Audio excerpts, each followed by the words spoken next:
أعوذ بالله من الشيطان الرجيم بسم الله الرحمن الرحيم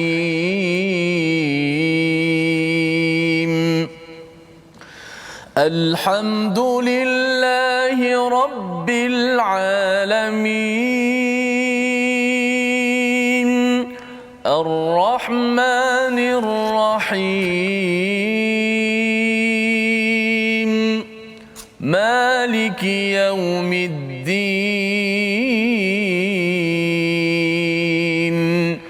إياك نعبد وإياك نستعين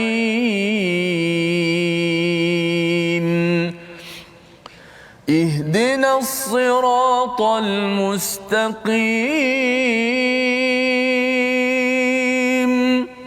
صراط الذين أنعمت عليهم غير المغضوب عليهم ولا الضالين.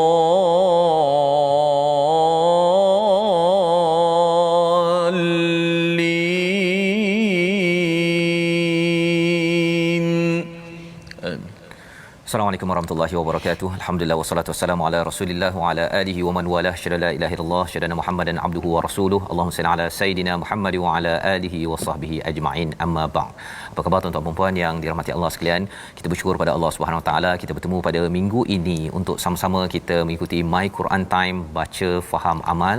Dan pada hari ini kita bersama dengan Ustaz Tirmizi Ali. Apa khabar Ustaz? Alhamdulillah. Alhamdulillah. Alhamdulillah kita memulakan hari Isnin ini ya Ustaz ya, dengan ceria bersama dengan tuan-tuan yang berada di rumah, terus ceria bersama Al-Quran.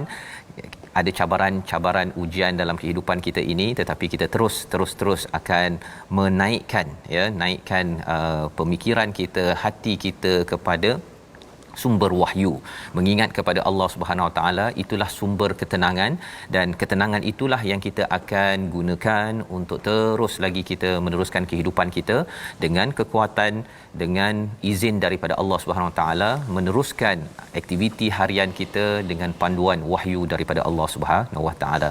Jadi tuan-tuan diminta ataupun dijemput untuk sharekan di Facebook. Kita mulakan dengan doa ringkas kita, subhanakala ilmalana illa ma 'allamtana innaka antal alimul hakim rabbi zidni ilma. Ya Allah, tambahkanlah ilmu untuk kami, untukku. InsyaAllah kita sama-sama melihat kepada apakah yang akan kita dalami pada hari ini. Pada halaman 175 kita lihat sinopsis halaman ini. Bermula daripada ayat 188, insya-Allah kita akan tengok ya kepada segala sesuatu yang berada pada kekuasaan Allah. Ilmu ghaib hanya Dia yang mengetahui, serta hakikat risalah Nabi sallallahu alaihi wasallam. Kemudian kita akan melihat kepada ayat 189 hingga 193 mengingatkan tentang penciptaan pertama Adam dan Hawa, perintah untuk bertauhid, mengikut kepada panduan Al-Quran, dan larangan untuk melakukan syirik kepada Allah Subhanahu Wa Taala. Ini adalah sehingga ayat 193. Dan kemudian kita teruskan dengan ayat 194 hingga 195, realiti patung-patung dan berhala yang disembah yang menjadi godaan iblis kepada umat manusia, yang ingin sama-sama kita faham dan kita elakkan daripada terjebak kepada diri dan juga ahli keluarga kita, insya-Allah. Jadi Ustaz, kita nak baca bermula dengan ayat 188 hingga 192. Bagi adik-adik yang berada di rumah ya, boleh buka. Tuan-tuan sudah bersedia? Ya, kalau sudah bersedia, jom kita baca bersama Ustaz Tirmizi. Baik, alhamdulillah. Terima kasih Fadil Ustaz Tuan Fazrul, penonton-penonton, sahabat-sahabat Al-Quran di seluruh tempat masing-masing. Ada yang di dalam negara kita sudah pastilah, dan juga negara-negara jiran seperti Singapura, Brunei, Thailand, Indonesia, sahabat-sahabat kita di seluruh negara, bahkan ada daripada Kanada, daripada Germany, daripada semualah yang kita sempat lihat di Facebook kita. Alhamdulillah, syukur kita kepada Allah Subhanahu Wa Taala. Teruskan kita sebarkan, tekan saja butang share itu. Mudah-mudahan kita menjadi asbab kepada sahabat-sahabat dapat melihat Al-Quran, membaca dan tadabbur ayat-ayat Allah Subhanahu Wa Taala. Syukur pada Allah kita dapat terus diberi peluang untuk kita berhubung dengan Allah Subhanahu Wa Taala. Nak berhubung macam mana? Selalulah kita bersama dengan ayat-ayat Allah Subhanahu Wa Taala, dan insya-Allah kita akan mulakan akhir dah, kita dah baca di hujung surah Al-Anfal, 2 muka surat terakhir. Surah Al-Anfal sudah pasti ada pencerahan dan kesimpulan yang dapat kita ambil daripada semua, sehingga kita nampak daripada awal surah Al-A'raf. Insya-Allah kita baca terlebih dahulu daripada ayat 188 hingga 192. Mudah-mudahan Allah Taala permudahkan urusan kita pada hari ini. أعوذ بالله من الشيطان الرجيم قل لا أملك لنفسي نفعا ولا ضرا إلا ما شاء الله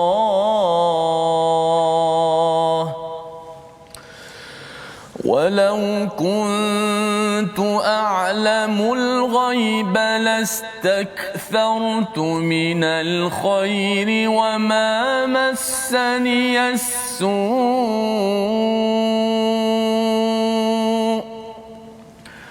إن أنا إلا نذير وبشير لقوم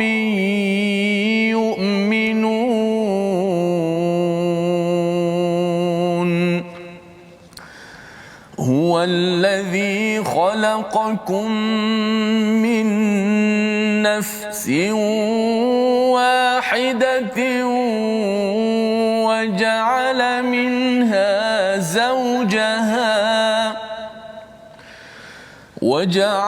منها زوجها ليسكن إليها فلما تغشاها حملت حملا خفيفا فمرت به فلما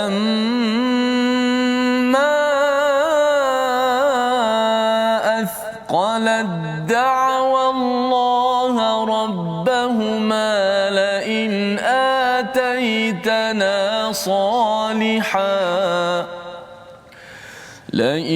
آتيتنا صالحا لنكونن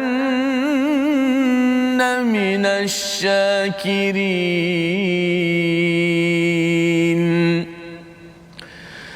فلما آتاهما صالحا جعلا له شركاء فيما آتاهما فتعالى الله عما يشركون أيشركون ما لا يخلق شيئا وهم يخلقون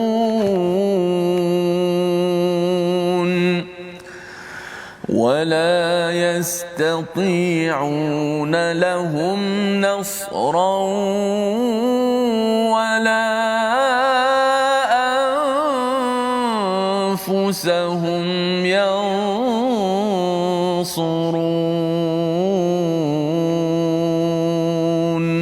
صدق الله. Surah Al-Azim, gitulah bacaan daripada ayat 188 hingga ayat 192, menyambung kepada apa yang kita baca pada minggu lepas apabila ditanyakan kepada Nabi sallallahu alaihi wasallam, yasalunaka 'anis saah, pada ayat yang ke-187, ayyanan mursaha, bila berlakunya hari kiamat yang kamu kata tadi itu, ya, bila berlakunya? Maka jawapan Nabi, sesungguhnya ilmu itu hanyalah di sisi Allah Subhanahu Wa Taala, di sisi Tuhanku sahaja. Maka sambungan pada ayat 188 ini, Nabi Muhammad sallallahu alaihi wasallam diajarkan la amliku li nafsi naf'an wala darra illa ma syaa Allah. Aku ini tidak berkuasa pun kepada hatta kepada diriku sama ada untuk mendatangkan manfaat ataupun mudarat kecuali dengan izin Allah Subhanahu wa taala. Ini jelas diajarkan kepada Nabi Muhammad sallallahu alaihi wasallam bahawa nabi bukan Tuhan. Nabi bukan Tuhan, malah disambung di sini walau kuntu, jikalah aku tahu perkara ghaib ini, aku mesti membanyak-banyakkan apa al khair. Istilah dalam ayat 188 ini, apa maksud al khair? Ada dua maksud paling kurang. Yang pertama, kebaikan di dunia, iaitu banyakkan harta, ustaz ya. Maksudnya daripada Mekah Nabi dah pergi, ada banyak pengaruh dekat sana, dah banyak follower. Baik, saya minta daripada Utbah ya, bila dia datang offer tawarkan saya macam-macam, saya boleh ambil je kan. Kalau saya tahulah perkara ghaib, ataupun kalau tak payah pakai Utbah pun saya tahu perkara ghaib di sana ada harta dan sebagainya, saya dah kaut dah ya, saya dah kaut dah daripada mana-mana yang saya dah tahu. Tetapi Nabi cakap bahawa Nabi tidak boleh menguasai sampai kepada nak memberi sedikit manfaat pun tak boleh, ataupun nak memberi sedikit mudarat. Jadi di sini al-khair yang kedua ialah kerana Nabi berjuang mengingatkan kepada tauhid. Ada orang tak puas hati ya, ada orang yang mungkin nak mengejar Nabi. Contohnya kalau kita tengok Nabi nak pergi ke Thur ataupun nak pergi ke Madinah, berlindung di Gua Sur. Mengapa Nabi nak kena berlindung, ustaz ya? Mungkin pasal Nabi dah tahu dah strateginya. Nabi boleh sahaja kalau tahu sangat al-ghaib, termasuklah orang yang nak serang dia tu, Nabi boleh dia buat sesuatu, Nabi tak payah lari kan. Nak menceritakan apa, Nabi tetap berusaha dan Nabi tak tahu ya. Di Madinah, kalau kita pergi ke Madinah, Nabi pernah makan daging yang ada racun ya. Lepas tu Allah beritahu, barulah Nabi muntahkan balik makanan tersebut. Wama massaniyasu ya, kalau katakan saya tahu perkara ghaib ini, mesti saya kumpulkan yang baik-baik ini dan tidak menimpaku keburukan. Yang buruk tak berlaku kepada Nabi Muhammad sallallahu alaihi wasallam. In ana illa nadhirun wa basyirun liqaumi yu'minun. Ya, sesungguhnya aku, ini adalah peranan Nabi. Nabi datang bukan sebagai raja, Nabi datang bukan sebagai jurutera doktor, tetapi Nabi bertugas dua perkara, nadhir wa basyir. Iaitu yang pertama ialah pemberi peringatan, yang keduanya adalah pemberi khabar gembira kepada orang-orang yang beriman. Menarik perkataan ini, ustaz ya. Biasanya dalam Quran menggunakan basyir wa nadhir, tapi di sini nadhir wa basyir ya, kerana surah Al-A'raf ini adalah surah yang penuh dengan apa? Nadhir. Penuh dengan peringatan demi peringatan. Mengapa? Kerana kita ada kisah di awal surah Al-A'raf ini. Kita dah di dua muka surat akhir ini, tuan-tuan sekalian. Ini adalah muka surat, hampir muka surat kesimpulan ya kepada surah Al-A'raf. Kalau ada orang tanya sebenarnya surah Al-A'raf ni pasal apa, basyir ke nadhir yang banyak, jawapannya ialah apa, ustaz? Nadhir banyak ya. Pasal apa? Kita ada musuh tradisi kita, iaitu iblis, dan iblis dah berjanji pada Allah SWT, tolong beri masa aku nak goda kepada Bani Adam. Dia akan goda segoda-godanya. Formulanya telah kita ketahui dalam surah Al-A'raf dengan kisah-kisah siap lagi. Dan di sinilah Nabi menyatakan ana illa nadhirun wa basyir liqaumin yu'minun. Bagi orang beriman akan dapat kabar gembira, tapi nadhir ini adalah untuk semua. Orang beriman dapat, orang tak beriman dapat, kerana peringatan itu penting untuk mengingatkan daripada kita terjatuh ke gaung ataupun ke lembah keburukan yang disiapkan digoda oleh iblis ini sendiri. Jadi ini ayat 188, dan ayat 189 kita beranjak ya, kita beranjak. Kita dah tahu dah ada persoalan tentang kenabian, tentang kehebatan Allah Subhanahu Wa Taala. Maka kalau kita dah tahu perkara itu, kita perlu kembali balik kepada kehidupan kita seharian. Ini yang dinyatakan oleh Hamka, bagaimana transisi daripada ayat 188 kepada ayat 189 ini nak membawa kita dah tahu konsep. Okey, jom tengok kepada kehidupan berkeluarga kita. Wallazi khalaqakum min nafsin wahidah. Dialah yang menciptakan kamu daripada jiwa yang satu. Kita kembali balik kisah awal surah Al-A'raf tentang Adam dan Hawa ya, daripada Adam, daripada tulang rusuknya Hawa, daripada kita, kemudian terus waja'ala minha zaujaha liyaskuna ilaiha. Dijadikan pasangan daripada Adam itu, zaujaha, isterinya, untuk tenang, agar ia tenteram kepadanya. Jadi pasangan ini adalah untuk menenteramkan. Mengapa? Kerana melambangkan kelemahan manusia itu sendiri. Awal-awal lagi dah beritahu ya bahawa manusia ini lemah, jadi sesama manusia pun perlu berpasangan. Yang hanya tidak ada pasangan ialah siapa Ustaz? Allah Subhanahu Wa Taala. Itu tema bagi surah inilah. Maksudnya kita kena mengakui bahawa kita ni lemah, perlu berpasangan, tapi kita kena ingat juga apa realiti pasangan tersebut. Falamma taghasyaha, ya, setelah dia bergaul, hamalat hamlan khafifan famarrat bih, ya, dia akan mengandung kandungan yang ringan pada peringkat awal. Nah, ini proses. Dan kalau kita lihat kepada ayat yang ke-189 ini adalah psikologi spiritual yang boleh wujud kepada orang yang hatta tak baik. Ustaz ni, orang jahat pun, orang tak berapa baik pun, dia ada satu masa dia akan amat spiritual. Ya, amat spiritual, tinggi. Kemudian nanti dia buat perangai balik semula. Bilakah perkara tersebut? Bila dia sudah berkahwin, kemudian si isterinya itu peringkat awalnya pada mungkin seminggu, 2 minggu itu dah mengandung tapi masih ringan.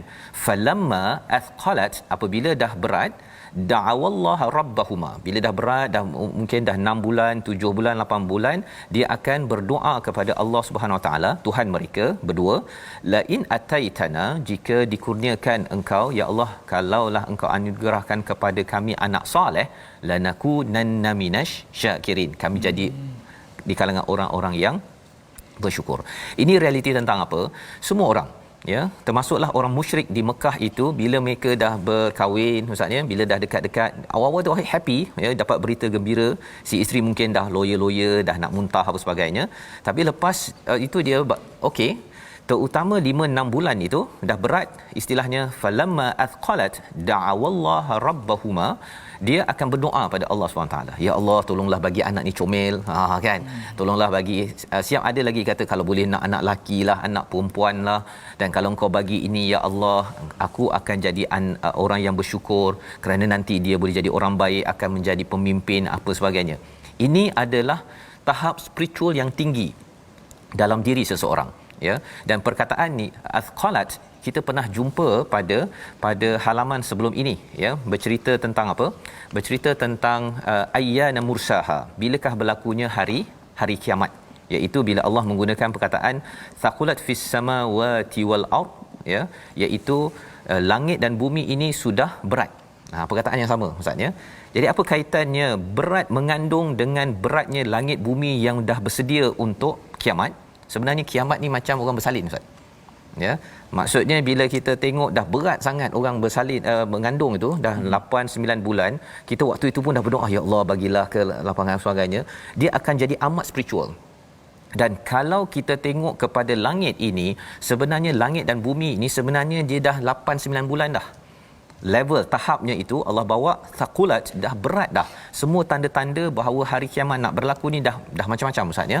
Yang berlaku apa, tentang peperangan lah, tentang apa, ibu melahirkan bos, ya, melahirkan tuan, semua perkara-perkara tanda-tanda kecil, tanda-tanda besar itu, besar mungkin tak berlaku lagi, kecil itu banyak dah berlaku. Jadi ini sebenarnya nak bawa kepada perspektif satu, setiap kali seseorang itu melihat kepada pasangannya yang mengandung, isterinya mengandung ataupun orang lain, dia ingat kepada kiamat sudah dekat. Ini cara berfikir Al-Quran yang diajarkan bila kita melihat perkataan ini digunakan sama pada ayat yang ke-187. Dan kemudian falamma atahuma, bila diberikan anak yang soleh itu, ja'ala lahu syuraka fima atahuma, dia membuat perkara syirik, ya. Antara amalan orang-orang dululah Ustaz, ya, ada yang lepas anak tu dah lahir, dia pergi letak apa, limau, dia letak apa beras kunyit lah apa sebagainya, direnjis-renjis pakai tangkal warna hitam, nanti takut syaitan kacau, padahal dipakai itu kerana syaitan kan. Perkara-perkara itu bukan sekadar, ya, berlaku pada zaman jahiliah, ia kadang-kadang masih ada lagi di kampung-kampung. Saya harapkan pada tuan-tuan yang mungkin ada anak ke ataupun mungkin ibu-ibu, ayah-ayah muda, jangan terlibat langsung dengan perkara ini. Perlindungan sebenar-benarnya adalah daripada Allah Subhanahu Wa Taala. Dan mungkin kalau Ustaz ada pengalaman tengok orang kampung ke, antara amalan lepas bersalin ni apa mereka buat Ustaz yang tak berapa betul, yang perlu dibetulkan? banyak juga banyak lah, perkara kan ya. Saya Dia ingat, belum lagi nama ni. bercakap tentang apa kena mandi pakai itu pakai ini ya, niatnya kerana nanti takut kena tegur kan. Ada satu kes tu dia terlanggar tangan tu terlanggar kepada apa tiang. Kemudian tangan tu agak luka sedikit lah. Ya. Kan? Lalu bila pergi ke hospital, X-ray dan sebagainya, dan balik masih sakit lagi. Kemudian pergi jumpa Tok Bomo lah. Tok Bomo kata ni ada orang dengki kat kamu ni. Kan? Lalu dia tak pergilah hospital. Kemudian lepas tu meninggal orang tu. Meninggal. Ya. So mungkin dah merebak sampai dia merebak di penghukuman. Ya. Dan dia rasakan bahawa ya, dia bercakap tentang sihir adalah satu perkara yang wujud yang diiktiraf di dalam al-Quran, tapi dalam masa yang sama jangan mudah-mudah aja ya. Contohnya bomoh lah kan. Bomoh ni dia senang dia cakap, dia jual masa depan kan. Dia kata sebenarnya ada orang yang buat pada kamu yang tak suka apa sebagainya. Kalau dia tidak dapat buktikan ataupun dia tidak ada penawar daripada al-Quran sendiri, malah dia kata kena bawa ayam gulik, ayam tak gulik apa sebagainya. Itu adalah perkara yang perlu diberi perhatian. Belum lagi ada istilah lenggang perut lah apa sebagainya itu Ustaznya. Itu perkara yang perlukan kajian agar kita jangan jadi orang yang bila dah dapat anak yang comel ya, awal waktu nak bersalin itu ayah ibu memang biasanya tahap spiritual amat tinggi. Biasanya waktu itu My Quran Time lebih tinggi lah Ustaz. Dia punya dia punya kalau suruh dengar pun dia akan dengar, solat pun lebih solat ya. Tapi lepas itu kita harapkan jangan sampai bila Allah dah beri kelebihan, ja'ala lahu syuraka fima atahuma fata'ala Allahu amma yusyrikun ya. Jadi perkara inilah yang diingatkan kerana mengapa tak boleh syirikkan kepada Allah. Ayat 191 kita baca sikit Ustaz pendek ini. Hakikat tauhid yang sebenar-benarnya diajar dalam surah Al-A'raf, sama-sama kita baca. A'udzubillahi minasyaitanir ayusyrikuna ma la yakhluqu syai'an wa hum yukhlaqun. Sadaqallah. Mengapa mereka mempersekutukan Allah dengan sesuatu berhala yang tidak dapat menciptakan sesuatu apapun, padahal berhala itu sendiri diciptakan? Membawa pada perkataan pilihan kita pada hari ini, sama-sama kita perhatikan. Nafa'a, memberi manfaat, 50 kali disebut di dalam Al-Quran. Ini menceritakan bahawa sebenarnya Nabi Muhammad tidak boleh memberi sedikit pun manfaat pada dirinya kecuali dengan izin daripada Allah. Jadi jangan percaya pada orang yang boleh memberi manfaat besar, membantu kita, padahal sebenar hakikatnya daripada Allah. Kita berehat sebentar, kita kembali dalam My Quran Time, baca, faham, amal, insya-Allah.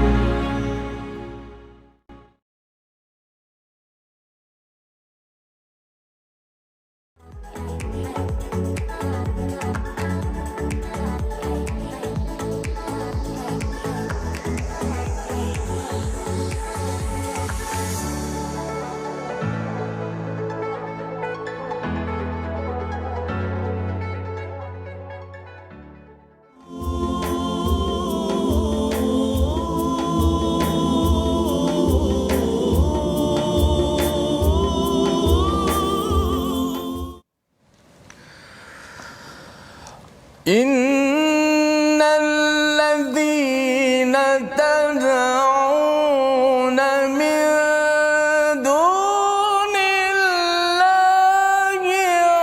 ibadun amthalukum fad'uhum falyastajibu lakum in kuntum sadiqin.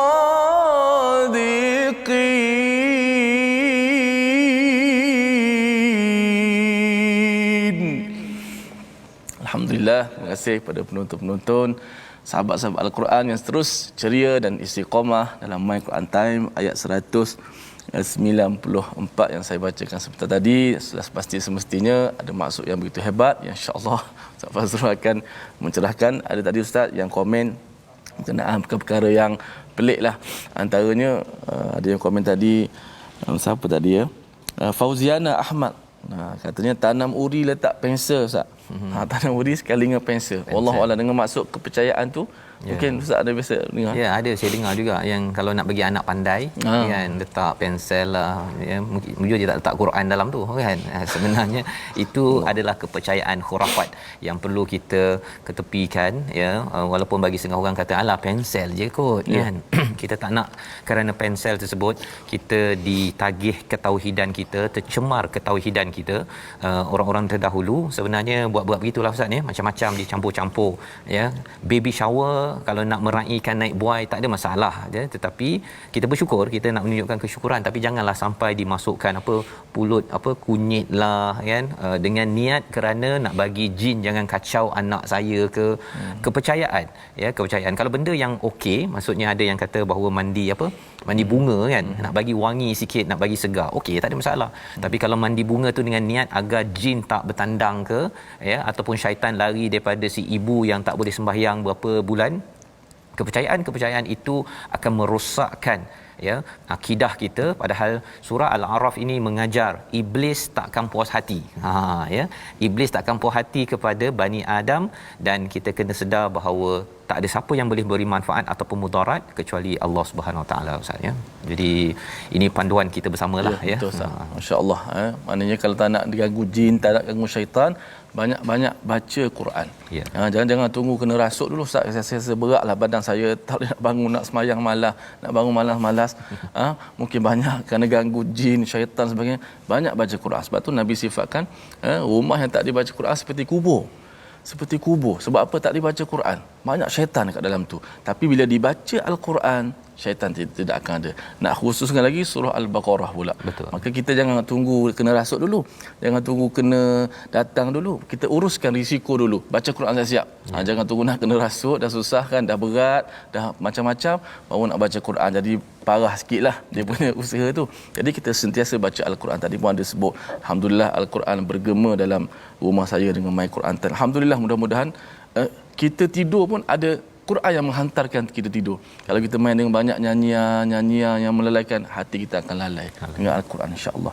Baik, kita nak ambil sikit contoh tajwid pada hari ini. Sudah pastinya berkenaan dengan huruf-huruf ikhfa hakiki. Kita nak tahu bagaimana hakikat al-ikhfa itu sendiri. Hari ini huruf ke-6 daripada 15 huruf ikhfa, iaitu huruf zai. Huruf zai.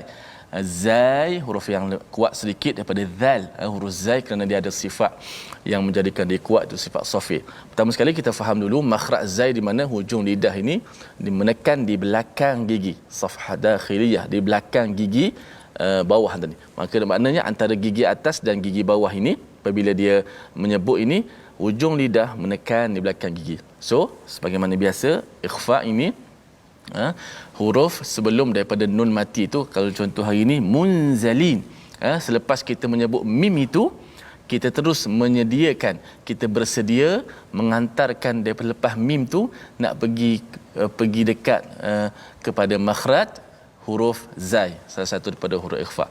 Maknanya menyembunyikan nun itu, nun mati itu di sisi huruf zai. Zai di mana? Hujung lidah di belakang gigi bawah tadi.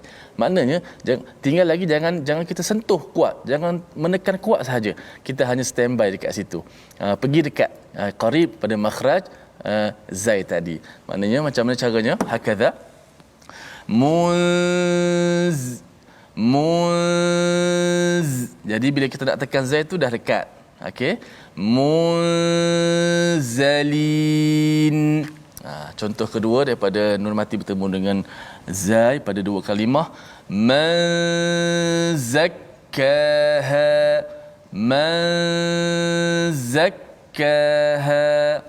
Dan yang ketiga contoh daripada tanwin yang bertemu dengan zai, sa'idan zalaqa.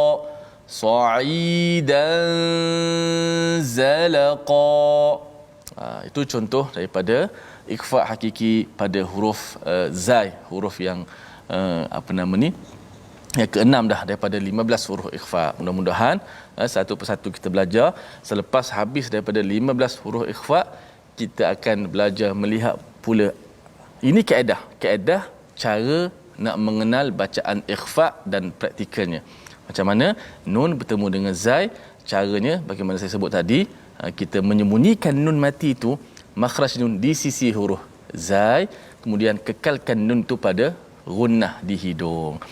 Adapun kaedah yang kedua nanti kita nak belajar macam mana kita nak mengenal ikhfa pada disebut sebagai apa, cara penulisan, cara tanda-tanda ataupun dhabtul mashaf, dhab pada ilmu dhab, tanda-tanda ini untuk kita kenal, oh kalau tanda ini adalah bacaan ikhfa, kena dengung. Itu selepas habis 15 kita praktikal dulu kaedah ini, kita hadam dulu kaedah ni sebelum kita melihat kaedah kedua, cara nak kenal hukum itu menerusi dhab ataupun kita kata tanda-tanda yang telah dibuat oleh para ulama, insya-Allah. Safas. Terima kasih yang ucapkan pada Ustaz Tirmizi. Ya, kita berbincang menyambung kepada ikhfa hakiki sebentar tadi dan hurufnya zai hari ini Ustaz ya. Ya, insya-Allah kita menyambung lagi beberapa huruf lagi sampailah kepada 15 huruf daripada ikhfa hakiki. Baik, jadi kita tadi sudah baca sehingga ayat 192 ya. Pada ayat 192 itu Allah menyatakan tentang, ataupun kita baca sampai ayat 192 ni, wala yastati'una lahum nasra. Ya, yang kita minta tolong itu kalau orang-orang yang musyrik Mekah itu, ataupun kalau amalan khurafat dalam orang Islam sendiri, bila dia faham tentang istilahnya tadi Ustaz ya, yang tadi apa, letak pensel tadi tu, dia ingatkan macamlah pensel tu boleh tolong dia memandaikan uri je lah kot dalam tu kan.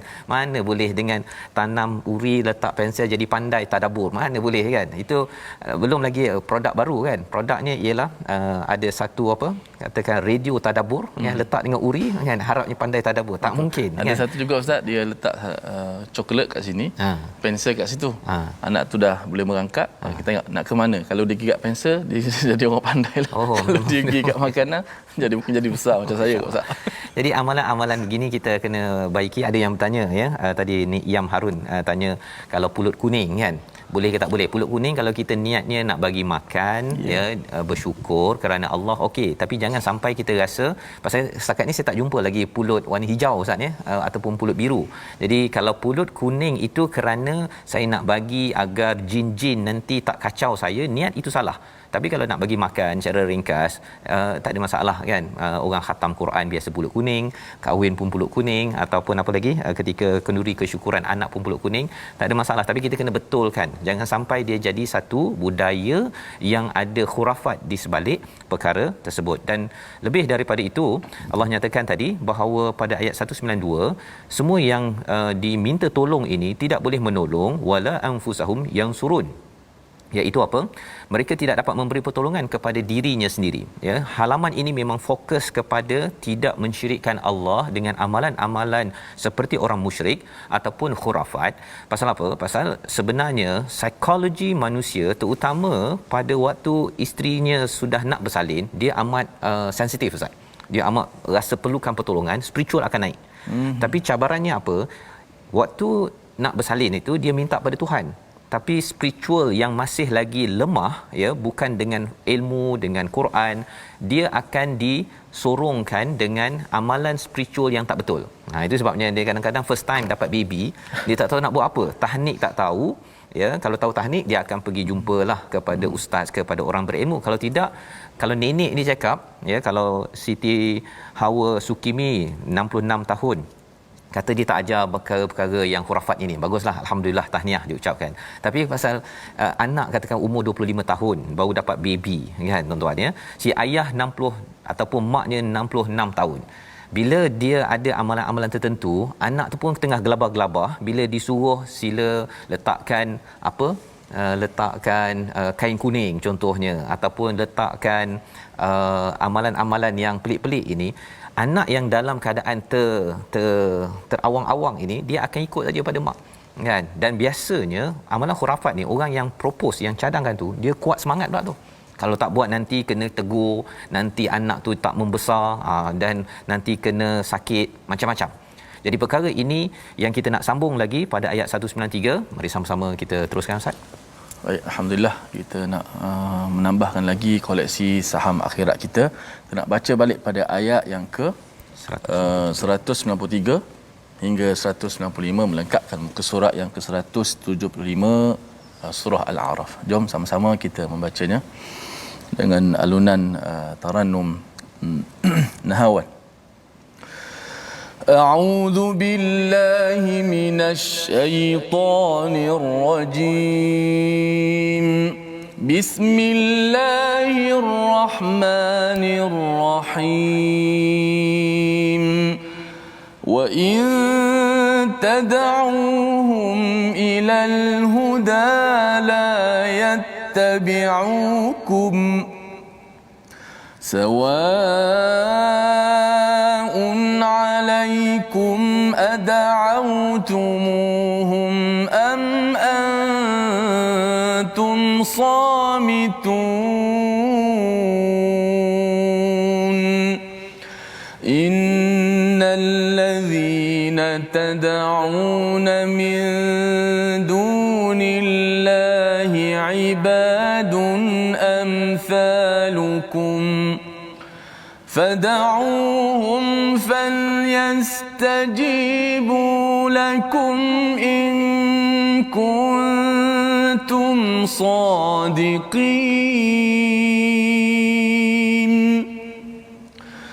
ألهم أرجل يمشون بها أم لهم أيدي يبطشون بها أم لهم أعين يبصرون بها أم لهم آذان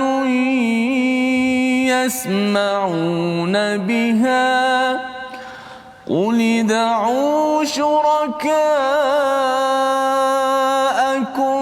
ثم كيدون فلا تنظرون.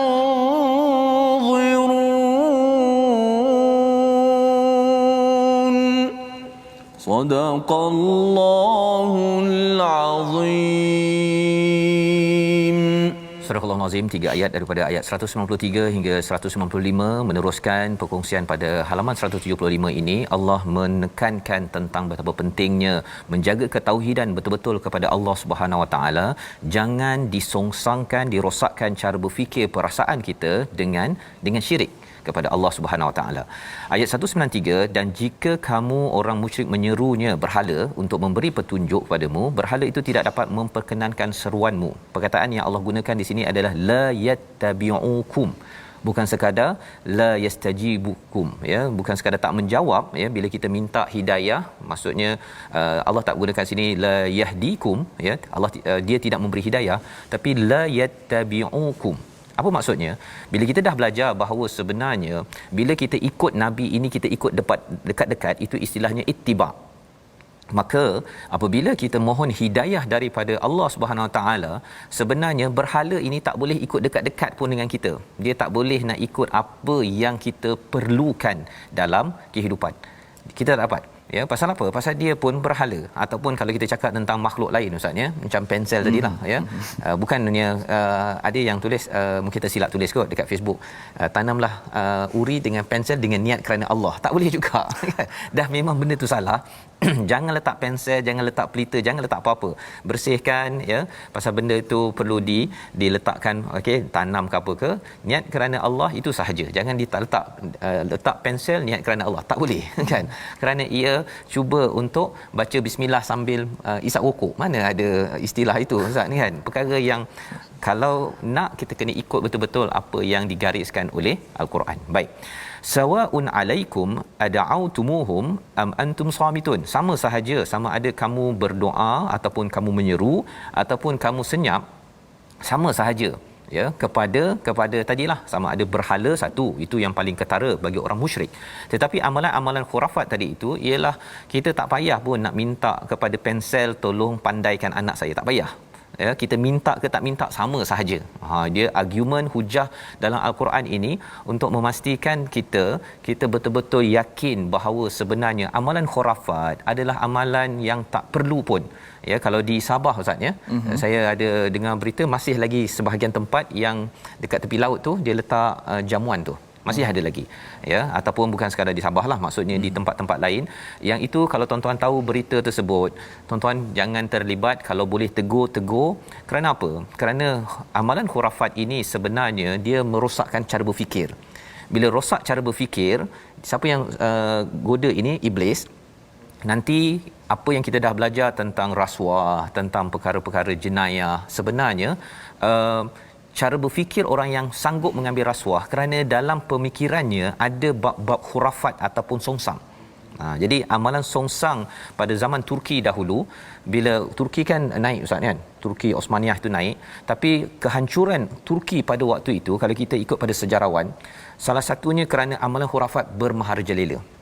Itulah masa untuk senang kena scam. Kan, senang kena tipu oleh masyarakat, oleh pemimpin pada waktu itu. Pasal pemimpin pun dia pun ada khurafat juga. Dia nak menang, dia pergi jumpa orang ni, tolong baca-baca sikit, nanti undi tak nampak ke apa sebagainya. Perkara-perkara ini dia wujud lahir kerana ada pengikut rakyat yang masih lagi bersama dengan khurafat ini. Jadi di sini pada ayat 195 ataupun 194, innal ladzina tad'una min dunillah ibadun amsalukum. Apa yang kamu mohon itu sebenarnya hamba sahaja seperti kamu, ya. Hamba maksudnya kalau berhala lagilah dibuat oleh seorang hamba, kan. Fad'uhum falyastajibu lakum in kuntum sadiqin. Ini adalah legasi Nabi Ibrahim. Nabi Ibrahim kan letak kapak tu Ustaz kan. Dia cabar, okey. Tengoklah, minta dia patahkan, letakkan kapak dekat berhala tu. Bukannya untuk nak mencabar kepada ke khurafat mereka ataupun musyrik mereka itu. Cuba panggil kepada yang kamu seru itu. Contohlah tadi Ustaz ya, kalau faham bahawa pensel boleh memandaikan, cuba panggil pensel tu sekarang. Dia panggil, dia boleh tak ajar kan. Kalau dia tak boleh datang keluar daripada tanah itu untuk mengajar, dia memang tak ada manfaat langsung pun. Ataupun kita bercakap tentang amalan-amalan bomoh ke dukun yang tidak berteraskan kepada panduan daripada al-Quran. Jadi ayat 195 sekali lagi hentaman seterusnya, ya, pasal tak nak sampai kita ni jadi generasi yang mengikut pada syaitan. Alahum arjulun yamshuna biha. Ya, mungkin kita baca sekali lagi ayat 195 Ustaz untuk kita lihat. Baik. A'udzubillahi alahum arjulun yamshuna biha am lahum aydi yabtishuna biha am lahum a'yunun yubsiruna biha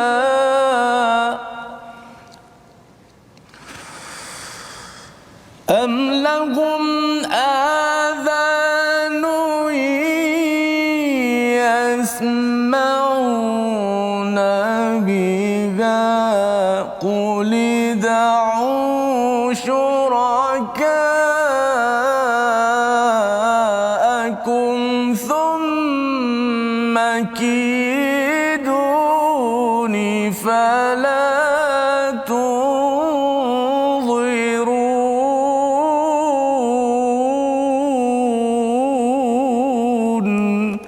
Sadaqallah. Adakah mereka mempunyai kaki untuk berjalan, berhala-berhala itu, ya, atau mempunyai tangan untuk memegang dengan kuat, ataupun mempunyai mata untuk melihat, ataupun mempunyai mata telinga untuk mendengar? Katakanlah wahai Muhammad, panggillah berhala yang kamu anggap sekutu Allah, kemudian lakukanlah tipu daya untuk mencelakakanku dan jangan kamu tangguh-tangguhkan lagi. Ini kira Nabi dah mula mencabarlah ni. Kalau kuat sangat yang kamu khurafat, kamu syirikkan itu, panggil berhala tu, ya. Ataupun kalau orang yang khurafat itu panggil yang hantu laut tu, panggil sekarang, panggil. Kan, panggil, cuba bagi saya mudarat ataupun nak rosakkan saya ke, panggil thumma kiduna fala tunzirun di hujung itu, dan jangan kamu tangguhkan, jangan tunggu lagi, sekarang. Ini Nabi dah guna cara Nabi Ibrahim lah ni. Maksudnya apa? Untuk logik berfikir, ya, dah kali ini dah tak payah lagi nak bersembunyi-sembunyi. Maksudnya tuan-tuan mungkinlah ada nenek ke, ada nenek kebayan ke, biasanya biasanya lambang kepada ini ialah nenek kebayan kan. Tapi bukanlah itu kan. Kalau ada perkara ini, kalau kita perlu berhujah dan kita tak terima, tuan-tuan ya, kalau kena tegas, kena tegas. Jangan masuk dalam rumah kita perkara-perkara tersebut. Kerana apa? Kalau kita mula mengizinkan perkara tersebut, rosak cara berfikir, kesannya nanti kita dan anak kita rosak berfikir tentang keimanan pada Allah ketika di pejabat. Ya, kita rasakan bahawa kat pejabat tak ada orang nampak, okey kot saya ambil bawah meja.